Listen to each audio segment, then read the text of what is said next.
The huge crystal towers of Zelaria Prime glowed with a dying light as Admiral Kexthara walked through the empty halls of the High Council building. Her blue skin reflected the pale shimmer from the walls, and her 6 eyes moved nervously as she checked the time display. The meeting was about to begin, and she knew it would decide the fate of her entire species. She entered the main chamber, where the 12 council members sat in a perfect circle. Their faces showed fear and desperation, emotions that Zelarians rarely displayed. For 3,000 years, they had been the most advanced species in this part of the galaxy. They had conquered diseases, mastered space travel, and built an empire that spanned 12 star systems. But now, all of that was about to end. "Fellow counselors," Admiral Kexthara began, her voice echoing in the vast room, "our scouts have confirmed the worst. The Voidborn fleet will reach our homeworld in 47 standard cycles. That gives us about 2 months in human terms." Counselor Velanen shifted uncomfortably in his floating chair. His thin frame trembled as he spoke. "What about our defense?" "Fleet? Surely our ships can hold them off long enough for us to evacuate." Kexthara's expression grew darker. "We lost contact with the 3rd Defense Fleet yesterday. The 2nd Fleet was destroyed trying to protect the mining colonies on Zelaria. 7. Our weapons cannot penetrate their shields, and our shields cannot stop their harvesting beams." The room fell silent. Everyone knew what the harvesting beams did. The Voidborn used them to break down entire planets into raw energy, feeding their massive ships and creating new robotic soldiers. They had watched it happen to dozens of worlds across the galaxy. Elder Quinter, the oldest member of the council, spoke in a whisper. "What about asking for help from the other major powers? The Karathi Empire has always been our rival, but surely they would help us against a common threat." "The Karathi Empire no longer exists," Kexthara replied bluntly. "The Voidborn consumed their capital world 3 cycles ago. The Emperor and his entire family were harvested along with 6 billion of his people." Another long silence filled the room. Counselor Zaramin, who oversaw their diplomatic relations, cleared her throat. "The hegemony of worlds? They have the largest military force in the galaxy. Gone. The Voidborn attacked their main battle station last week. 8 million soldiers turned into energy in less than an hour." Kexthara pulled up a holographic display showing the current galactic map. Large sections of it were now colored black, representing systems that had been completely harvested. The Crystalline Collective, the Metal Brotherhood, the Hive clans, all of them have fallen. Every major civilization in this galaxy has either been destroyed or is currently under attack. The youngest counselor, Zinara, had been quiet during the entire meeting. She was barely 200 years old, which made her almost a child by Zelarian standards. But now she raised her hand to speak. "What about the humans?" she asked quietly. The entire council turned to stare at her. Several members began making clicking sounds with their mouths, which was the Zelarian equivalent of nervous laughter. "The humans?" Elder Quinter sounded shocked. "My dear child, the humans are barely more advanced than primitive cave dwellers. They only developed faster-than-light travel 50 of their years ago. They have no real military to speak of, and their technology is at least 500 years behind ours." "But they are still alive," Zinara pointed out. "Every other major species has been attacked by the Voidborn. Why not the humans?" Counselor Velanen waved a dismissive hand. "Because they are not worth the effort. The humans control only 1 star system. Their population is small and their resources are limited. The Voidborn probably do not even know they exist." Admiral Kexthara had been listening to this exchange with growing interest. She pulled up data files on the human species and studied them carefully. The humans were indeed primitive by galactic standards. They still used projectile weapons and chemical rockets. Their ships were slow and clumsy compared to Zelarian vessels. But there was something in their history that caught her attention. "Counselors," she said slowly, "I have been reviewing human military records. While their technology is primitive, their approach to warfare is ... unusual." "Unusual how?" asked Elder Quinter. "They seem to have a talent for winning battles, should lose? In their recent history, they fought several wars against enemies with superior technology and numbers. Yet they often emerged victorious through tactics that other species would consider insane or impossible. Counselor Zariman leaned forward. Give us an example. Kexthara scrolled through the data.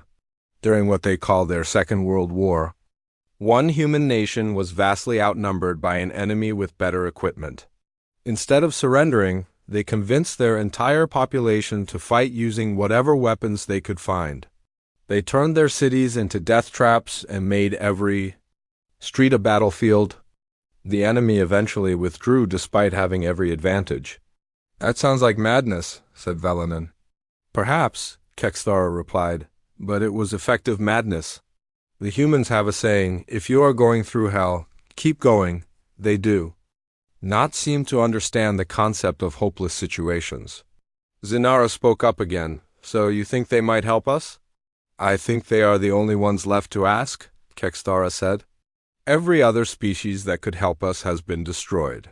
The humans may be primitive, but they are also unpredictable. The Voidborn have conquered this galaxy by being more advanced and efficient than everyone else. They have never faced an enemy that fights with pure stubbornness and creativity instead of logic. Elder Quinter shook his head. Even if they agreed to help, what could they possibly do? Their entire military could not match a single one of our patrol ships. I do not know, Kexthara admitted. But I know that sitting here waiting to die is not an option. The humans are our last hope, no matter how small that hope might be. The council members looked at each other uncertainly. The idea of asking a primitive species for help went against everything they believed about Solarian superiority. But the alternative was extinction. Finally, Elder Quinter sighed deeply. Very well, Admiral.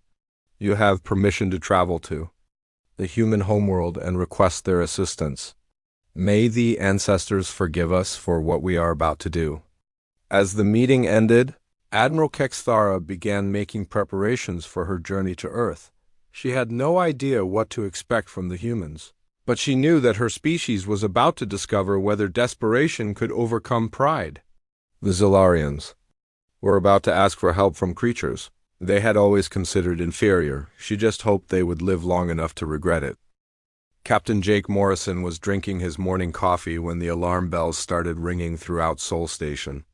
The hot liquid spilled across his desk as he jumped up from his chair. He had been the commander of Earth's primary orbital defense platform for 3 years, and nothing this dramatic had ever happened during his watch. Commander Lisa Parker burst through his office door without knocking. Her brown hair was messy, and her uniform looked like she had thrown it on in a hurry. Sir, we have a situation.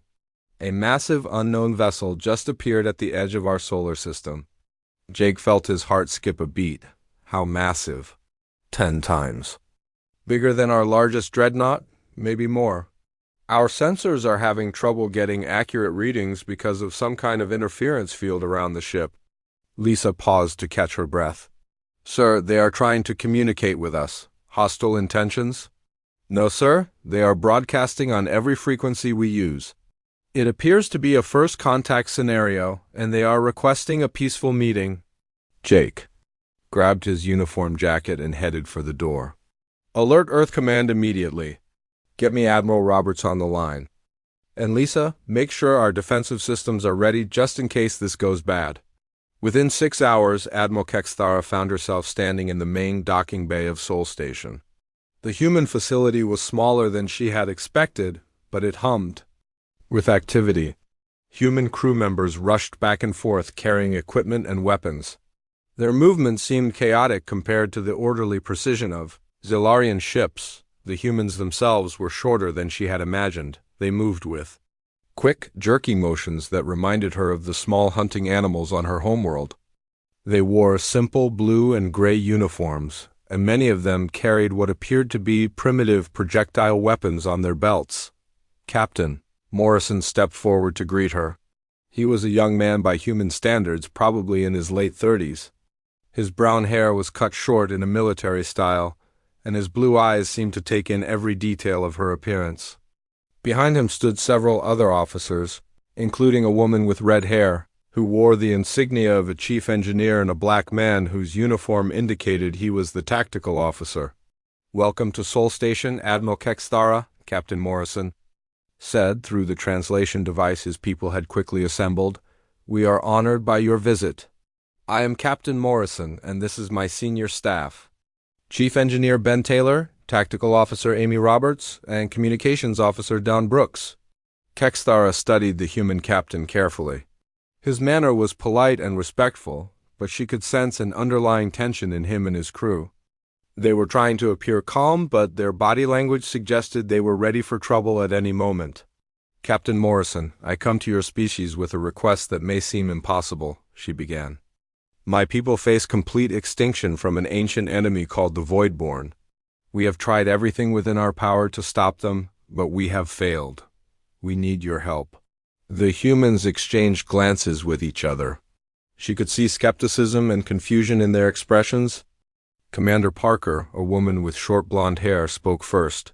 "With respect, Admiral, what could we possibly offer that your advanced civilization could not handle? Our technology is centuries behind yours. We barely have a dozen ships capable of interstellar travel." Kexthara felt a wave of embarrassment wash over her. The human was right to question her request. How could she explain that the mighty Zellarian Empire was asking for help from a species that still used chemical rockets? "I understand your confusion," she said carefully, "but you are the only ones left to ask.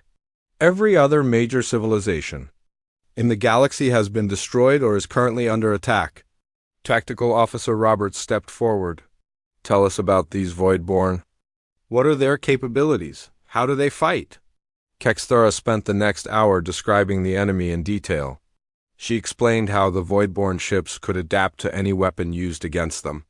She told them about the harvesting beams that could break down entire planets in hours. She described their perfect formations and their algorithmic battle tactics that had defeated every military force they had encountered. As she spoke, she watched the humans' faces change. The initial skepticism disappeared, replaced by something that made her feel uncomfortable. Their eyes grew hard and their expressions became grim.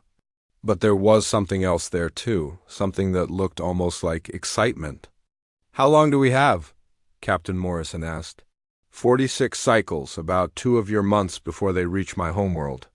The captain was quiet for a long moment, his blue eyes staring at something only he could see.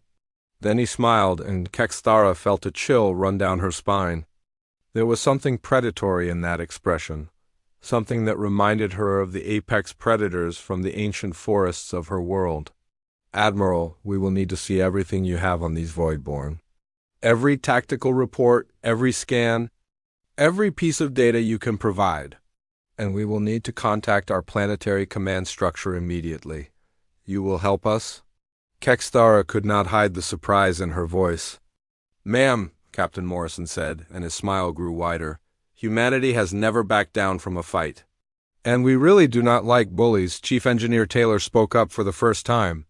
"Admiral, these Voidborn sound like they have been winning by being smarter and more advanced than everyone else. But have they ever fought an enemy that was dumber and more stubborn? I do not understand what you mean." Communications Officer Brooks laughed, and the sound sent another chill through Kexthara. "Admiral, you came here because you were desperate. You thought we were primitive and harmless. But let me ask you something. If we are so primitive, why are we the only species the Voidborn have not attacked yet?" The question hit her like a physical blow. She had assumed the humans had been ignored because they were insignificant. But what if there was another reason? What if the Voidborn had learned to avoid Earth for a different purpose entirely? Commander Parker was looking at her with an expression that was both sympathetic and terrifying. "Admiral, you asked us for help, and we are going to give it to you. But I think you need to understand something about humans first." "What is that?" "We do not fight wars the way other species do. We do not follow the rules. We do not worry about honor or dignity or fighting fair. When something threatens us or our friends, we find the most effective way to destroy it, and we do not care how crazy or impossible it seems. Captain Morrison nodded. Admiral, you came here looking for allies. What you found was something much more dangerous. You found humans who are angry about what these Voidborn have done to the galaxy. As Kexthara was escorted to her quarters aboard the station, she began to wonder if she had made a terrible mistake. The humans had agreed to help, but there was something in their eyes that frightened her. They looked at the Voidborn threat not with fear or desperation, but with anticipation. She had come to Earth seeking salvation for her people. Instead, she was beginning to suspect that she had just introduced the galaxy to something far more terrifying than the Voidborn could ever be. 2 weeks later, Admiral Kexthara stood in the main conference room of the Pentagon, Earth's primary military command center. She had expected to meet with a small group of human military officials to discuss strategy. Instead, she found herself surrounded by dozens of uniformed humans, civilians wearing strange clothing, and people who had been introduced as contractors but looked more like barely controlled maniacs. The room buzzed with chaotic energy as humans moved around carrying tablets, laptops, and stacks of paper. They talked loudly to each other, interrupting conversations and shouting across the room. Some of them were eating food while they worked, and one man in the corner appeared to be taking a nap. This was nothing like the orderly council meetings on her homeworld. General Patricia Hayes, a stern woman with gray hair and sharp eyes, called the meeting to order by banging a wooden hammer on the table. Ladies and gentlemen, we are here to discuss Operation Pest Control. Admiral Kexthara has provided us with comprehensive data on the Voidborn threat, and our analysis teams have been working around the clock for 2 weeks. Dr. Richard Stone stood up first. He was a thin man with wild gray hair that stuck out in all directions and thick glasses that made his eyes look huge. His white lab coat was covered in coffee stains and mathematical equations written in black marker. The Voidborn's primary weakness is their predictability. They follow algorithmic patterns in their attacks, always taking the most efficient route to harvest maximum resources. They have been fighting logical enemies for thousands of years. They have never encountered a species that operates on pure chaos and spite. Admiral Kexthara's translator struggled with the word spite. I do not understand how spite can be used as a weapon. Colonel Steve Martinez, a stocky man with a thick mustache, grinned at her. Admiral, spite is humanity's secret weapon. It means doing something just to prove that nobody can tell you not to do it. The Voidborn think they can harvest our galaxy? We are going to show them why that was a bad idea. The next speaker was Dr. Karen Walsh from something called the Centers for Disease Control. She was a middle-aged woman with brown hair pulled back in a tight bun. The Voidborn are machines, but they interface with biological systems to process organic matter. We have developed a computer virus that mimics biological infection patterns. It will not destroy them completely, but it will give them the digital equivalent of a very bad case of food poisoning. Kexthara's translator made confused beeping sounds. I do not understand how food poisoning will help us win a space battle. Sergeant Major Tony Clark, a large black man with scars on his hands, laughed. Admiral, have you ever tried to fight when you are throwing up? Your coordination goes to hell, you cannot think straight, and you just want to curl up and die. Same. Principle applies to space robots. The meeting continued for hours as humans proposed increasingly insane strategies. They talked about using gravity bombs to create artificial black holes that would drag enemy ships off course. They discussed deploying nuclear-powered space mines that would chase enemy ships like angry bees. Someone mentioned something called Project Angry Wasp that involved turning asteroids into guided missiles. Dr. Stone pulled up a holographic display showing the solar system. We are going to turn our entire star system into a weapon. Every asteroid, every moon, every piece of space junk will become a potential threat. The Voidborn expect organized resistance from fixed positions. We are going to give them chaos from every direction. A woman in civilian clothes raised her hand. She introduced herself as Dr. Jennifer Park from the Massachusetts Institute of Technology. We have been studying the Voidborn's energy signatures. and we think we can disrupt their power systems using focused electromagnetic pulses. The trick is getting close enough to their ships to deploy the devices. How do we do that? Asked General Hayes. Captain Morrison, who had been quietly listening, stood up with a smile that made Kexthara's skin crawl. We ram them. The room fell silent. Even by human standards, this seemed extreme. Explain, said General Hayes. The Voidborn expect us to fight at long range with energy weapons and missiles. They have defenses designed to handle that kind of attack, but their shields are calibrated to stop energy, not mass. If we load our ships with explosives and crash them directly into their vessels, their shields will not be able to stop us. Dr. Walsh nodded enthusiastically. And while we are ramming them, we deploy the virus through direct contact with their hull systems. They will be too busy dealing with explosions to notice the digital infection. Admiral Kexthara felt dizzy. This is madness. These strategies are completely illogical. No rational species would attempt such things. You are talking about deliberately destroying your own ships. That is the point, said General Hayes. The Voidborn expect rational responses from rational enemies. They have been fighting civilizations that value efficiency and preservation of resources. We are about to introduce them to human logic. Which is what, exactly? Captain Morrison's smile grew wider. Admiral, human logic is very simple. If something is trying to kill you, you do not just fight it. You make it regret ever existing. You make it wish it had never been born. Or in this case, never been programmed. Colonel Martinez pulled out a thick folder. We have identified 47 different ways to make the Voidborn's lives miserable. Some of them involve conventional weapons, most of them do not. For example, we are going to broadcast human music at them on all frequencies. How is music a weapon? Have you ever heard death metal played at maximum volume for 6 hours straight? It drives humans crazy, and we actually like music. Imagine what it will do to logical machine minds. Dr. Stone added, we are also planning to deploy what we call confusion bombs. These are devices that broadcast random signals designed to overload their sensors. They will think they are being attacked from every direction by enemies that do not actually exist.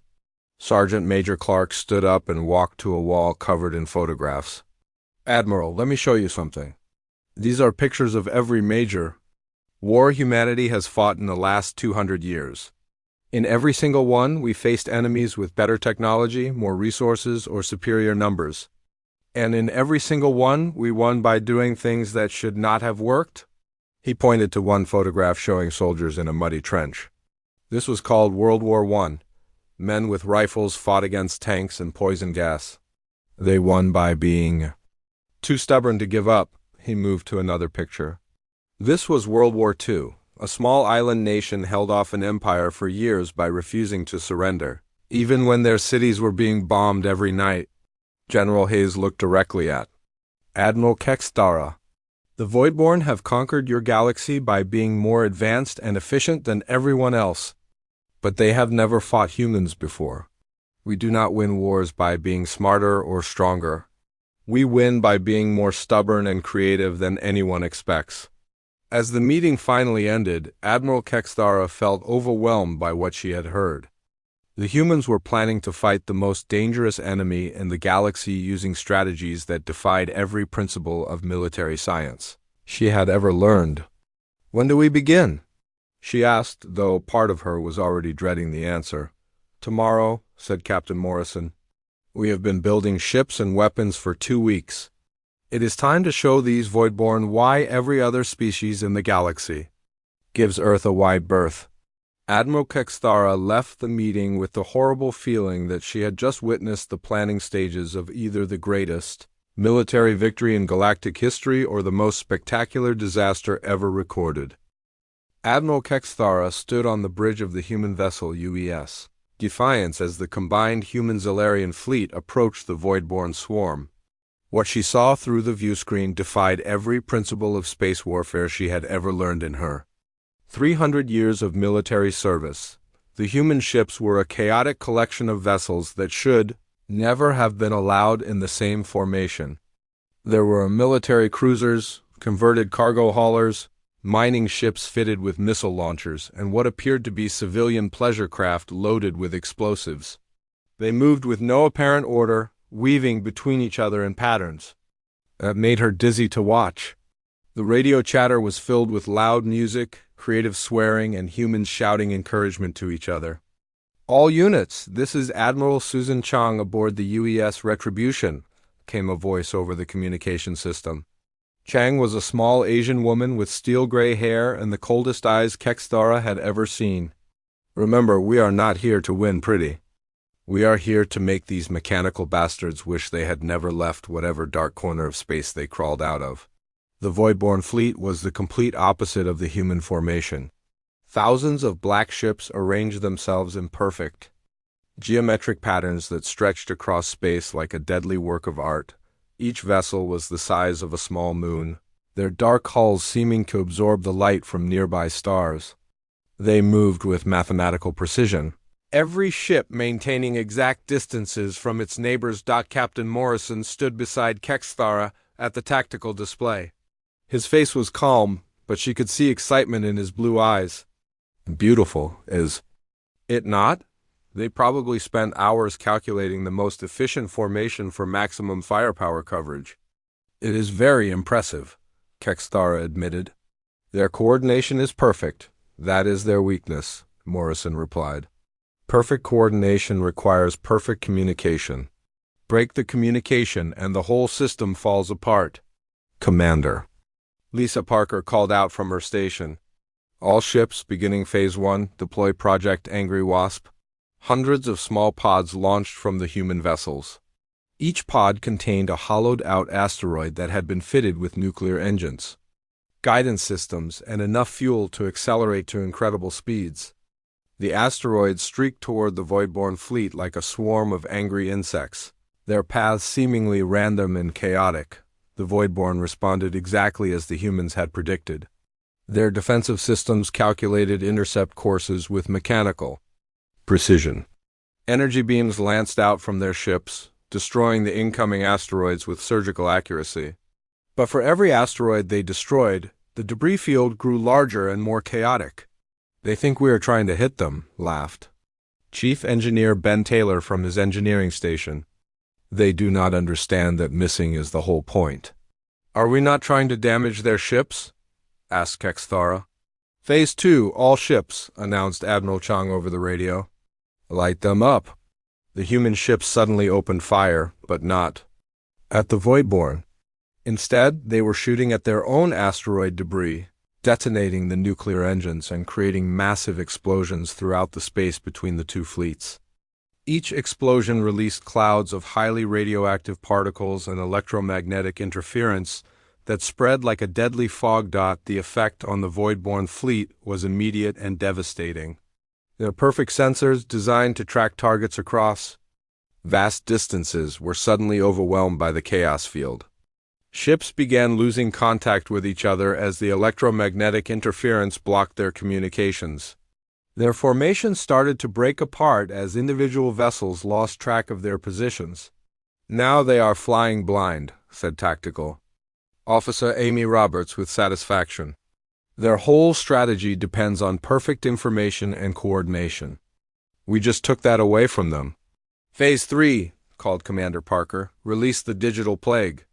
Dr. Stone's computer virus had been embedded in every piece of debris, every radiation signature, every electromagnetic pulse as the Voidborn ships tried to scan through the chaos to re-establish contact with their command structure. They inadvertently downloaded the virus into their systems. The results were spectacular. Voidborn ships began firing on each other as their targeting systems malfunctioned. Their navigation computers sent them into collision courses with their own allies. Harvesting beams activated randomly, tearing apart ships that had served together for thousands of years. "It is working," whispered Kexthara in amazement. "They are destroying themselves." "Now comes the fun part," said Admiral Chang's voice, cold with satisfaction. "All ships advance. Let us go teach these things why Earth is classified as a galactic hazard zone." The human fleet charged through the chaos field like a pack of wolves attacking a flock of confused sheep. Their ships had been specifically designed to function in the electromagnetic soup that was disabling the voidborne vessels. Primitive by galactic standards, the human technology was also incredibly robust and resistant to interference. What followed was unlike any space battle in recorded history. Human ships rammed enemy vessels at full speed, their hulls loaded with explosives that detonated on impact. Fighter craft performed impossible maneuvers that should have killed their pilots, diving through enemy formations and attacking from angles that made no tactical sense. Admiral Kexthara watched in horrified fascination as a human cargo ship crashed directly into a voidborne command vessel. The explosion was visible from thousands of kilometers away, and both ships were completely destroyed. But somehow, human escape pods were already launching from the wreckage. "How did they survive that?" she asked. "We evacuated the crew 30 seconds before impact," explained Captain Morrison casually. "The ship was being controlled remotely for the final approach, but the pilot was still on board. I heard him talking on the radio. That was just a recording. We have been using fake radio chatter all day to confuse the enemy. Half the voices you have been hearing are not even real people." A void-borne dreadnought, larger than anything in the human fleet, found itself surrounded by a dozen small human ships. Instead of trying to fight the massive vessel with weapons, the humans began broadcasting at it. Kexthara could hear the transmission on the open channel. It was human music played at maximum volume, mixed with random noise and what sounded like people screaming. The mighty dreadnought began to shake and spin as its systems tried to process the chaotic input. Its weapons fired wildly in all directions, hitting nothing but empty space. Finally, its engines overloaded and the entire ship went dark. "What did you do to it?" asked Kexthara. "We gave it a migraine," laughed Sergeant Major Clark over the radio. "Turns out machine brains do not handle sensory overload any better than biological ones." The battle raged for 18 hours, but it was never really in doubt after the first few minutes. The Voidborn, despite their superior technology and overwhelming numbers, could not adapt to the sheer chaos of human tactics. They had been programmed to fight logical enemies using predictable strategies. Humans were neither logical nor predictable. By the time the surviving Voidborn ships began their retreat, their perfect fleet had been reduced to scattered groups of damaged vessels fleeing in random directions. The digital virus continued to spread through their networks, causing system failures and communication breakdowns across their entire force. Admiral Kexthara stood on the bridge of the Defiance, watching the enemy flee. Around her, human crew members were celebrating with loud cheers, embracing each other and singing songs she did not recognize. Their joy was infectious, but it was also terrifying. These humans had just defeated an enemy that had conquered half the galaxy, and they were acting like it had been easy. The battle was over, and the silence that followed felt almost as loud as the explosions that had preceded it. Admiral Kexthara stood in the observation deck of the UES Retribution, watching the human crews celebrate their victory. They were laughing, crying, hugging each other, and making loud noises that her translator could not even begin to interpret. Some of them were drinking from bottles they had hidden somewhere on their ships, while others were singing songs that seemed to involve a lot of shouting. The space around them was filled with debris from destroyed Voidborn ships. Massive chunks of black metal drifted slowly through the void, still sparking with damaged electronics. The few Voidborn vessels that had survived the battle were limping away at maximum speed, their perfect formations completely shattered. Many of them were still firing randomly at nothing as the digital virus continued to corrupt their systems. Admiral Susan Chung approached Kexthara, still wearing her battle-stained uniform. Her gray hair was messy and there were dark circles under her eyes, but she was smiling with the satisfaction of a job well done. "Admiral, our technical teams estimate it will take the Voidborn at least a century to purge the virus from their remaining ships and develop countermeasures for our tactics. Your people are safe." Kexthara felt a wave of relief wash over her. For the first time in months, She could imagine a future where her homeworld was not a field of harvested debris. "I do not know how to thank you," she said, her voice trembling. "With genuine gratitude. You have saved my entire civilization. Every Zelarian alive owes their life to humanity." "Do not thank us yet," Admiral Chung replied, and her smile faded. "You asked for our help, and we gave it to you. But now you need to understand something important about humans." "What do you mean?" General Patricia Hayes, who had been coordinating the battle from the command center, joined them at the observation window. Her stern face looked tired but satisfied. "Admiral, the Voidborn are not the only ones who should be worried about human military tactics. We just proved that our methods can defeat a galaxy-spanning threat. Every species in the galaxy is going to be watching us very carefully from now on." A cold feeling settled in Kexthara's stomach. "You would not attack innocent species without provocation." "Of course not," said Admiral Chung quickly. "We are not monsters. We do not start wars for fun or conquest. But we are also not going to let anyone threaten Earth or allies. And after today, many species are going to be wondering whether they should try to become our allies or worry about becoming our enemies." Captain Morrison, who had been quietly listening to their conversation, stepped forward. His blue eyes were serious as he looked directly at the Zalarian admiral. "Admiral, you came to us because you were desperate. You thought we were primitive and harmless, but you just watched us destroy a threat that your advanced civilization could not handle. What does that tell you about human potential?" The truth hit her like a physical blow to the chest. The Zelarians had always looked down on humans as a young, primitive species barely worthy of notice. They had contacted Earth only because every other option had been exhausted. But in the span of a few weeks, these supposedly primitive creatures had accomplished what the greatest military minds in Zelarian history could not even imagine. "You are not primitive at all," she said quietly. "You are something far more dangerous. You are unpredictable." "That is exactly right," said General Hayes. "And now every species in the galaxy knows it. They watched us defeat the Voidborn using tactics that should not have worked. They saw us win a battle by breaking every rule of civilized warfare. They are going to have to decide whether they want to be our friends or take their chances with the next galactic threat that comes along." Dr. Richard Stone, still wearing his stained lab coat, wandered over to join the conversation.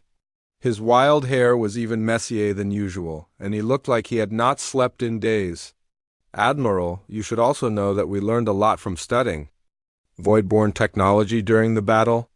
Our scientists are already working on improvements to our ships and weapons based on what we discovered." "What kind of improvements?" asked Kexthara, though she was not sure she wanted to know the answer. "Well, we figured out how to make our own harvesting beams, for one thing. Not for attacking planets, of course, but they could be very useful for mining asteroids or dismantling enemy ships. We also learned how to create better targeting systems and more efficient engines." Captain Morrison nodded. "In 6 months, the human fleet will be twice as powerful as it was today. In a year, we will have ships that can travel faster and hit harder than anything currently in space. The Voidborn may have been our enemy, but they were also our teachers." The implications of this revelation made Kexthara feel sick. Humanity had just proven they could defeat the most advanced military force in known space using primitive technology and creative tactics. Now they were going to upgrade their technology using lessons learned from their enemies. In a few years, humans might be the most powerful military force in the galaxy. "But you will use this power responsibly," she said, though it sounded more like a desperate hope than a confident statement. "We will use it to protect ourselves and our friends," said Admiral Chung. "But Admiral, you need to understand something about human nature. We do not like being threatened. We do not like bullies. And we have very long memories." Commander Lisa Parker, who had been coordinating the cleanup operations, approached with a tablet full of data. "Admiral Kexthara, we have been analyzing the Voidborn communication networks that we captured during the battle. It appears they were planning to attack 17 more star systems after they finished with your homeworld. We now have the locations of all their staging areas and supply bases. What will you do with that information?" asked Kexthara. "We are going to hunt them down," said Captain Morrison matter-of-factly. "Every last one of them. The Voidborn made the mistake of threatening our friends. We are going to make sure they never threaten anyone again. Even the ones that are retreating? Especially the ones that are retreating. You do not get to murder entire civilizations and then just leave when things get difficult. We are going to track down every Voidborn ship, every base, every outpost. We are going to erase them from the galaxy." As the human fleet began its journey back toward Earth, Admiral Kexthara composed her report to the Zalarian High Council. She would tell them about the victory, about the destruction of the Voidborn fleet, about how humanity had saved their civilization from extinction, but she would also tell them about the look in human eyes when they spoke about hunting down their enemies. She would describe the casual way humans discussed converting captured alien technology into weapons of war. She would explain how these supposedly primitive creatures had revealed themselves to be the most terrifying military force the galaxy had ever seen. The Zalarians had asked the humans for help, and humanity had delivered exactly what they promised. They had saved Zalaria Prime and every other world the Voidborn had planned to attack. But in doing so, they had also announced to the entire galaxy that Earth was no longer a minor player in galactic politics. The humans were now the apex predators of known space, and everyone else was going to have to adjust to that reality. They had shown mercy to their allies and creativity in destroying their enemies, but they had also demonstrated that they were willing and able to track down threats across the entire galaxy and eliminate them completely. Admiral Kexthara stared out at the stars as Earth grew larger on the view screen.